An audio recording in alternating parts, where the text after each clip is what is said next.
Across Africa, cuts in aid from the US and UK continue to have an impact on people's health. The US slashed its budget earlier this year, while the UK also reduced its contributions as it looks to boost defense spending.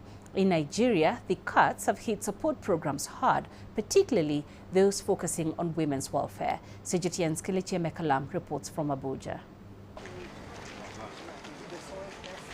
Millions of dollars worth of US-funded contraceptives have been stuck overseas since February. About 20% of America's annual contraceptive donation to Nigeria has been affected, now caught in a web of policy changes and halted logistics. On its part, the UK has rolled back its foreign aid budget by 40%, pulling funding from critical women's health programs and shifting its spending to other areas such as defense. These developments are shrinking access to contraceptives not just in Nigeria but across the sub-Saharan region. More women are now demanding, but unfortunately they are not getting the services. One, based on lack of commodity, shortage of commodities in some of the sites. About 70% of our health products are imported from outside this country. Public health data paints a troubling picture. Demand is rising, but supply can't keep up. Nigeria's unmet needs for contraceptives has climbed from 19 to 21%, highlighting growing gaps in access.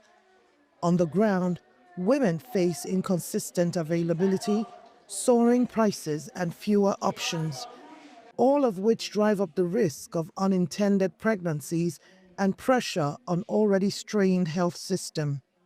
Even when you go to the facilities, there's always been an issue of it's available today or it's not available, and it's not available tomorrow. So sometimes when you step into a facility, you are not completely sure what specific FP commodity, with family planning, what specific contraceptive is there. In terms of price, it's now high, unlike before, and also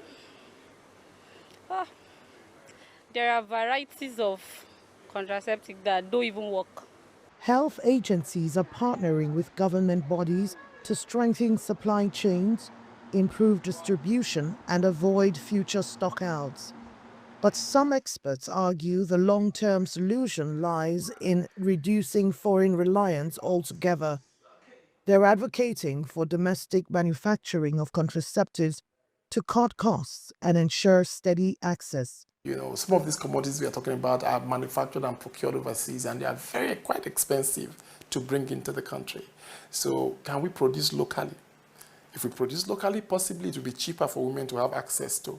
With international aid drying up and critical stocks still stuck abroad, Nigeria faces a tough challenge, one that experts say demand urgent investments in local alternatives to keep family planning programs alive.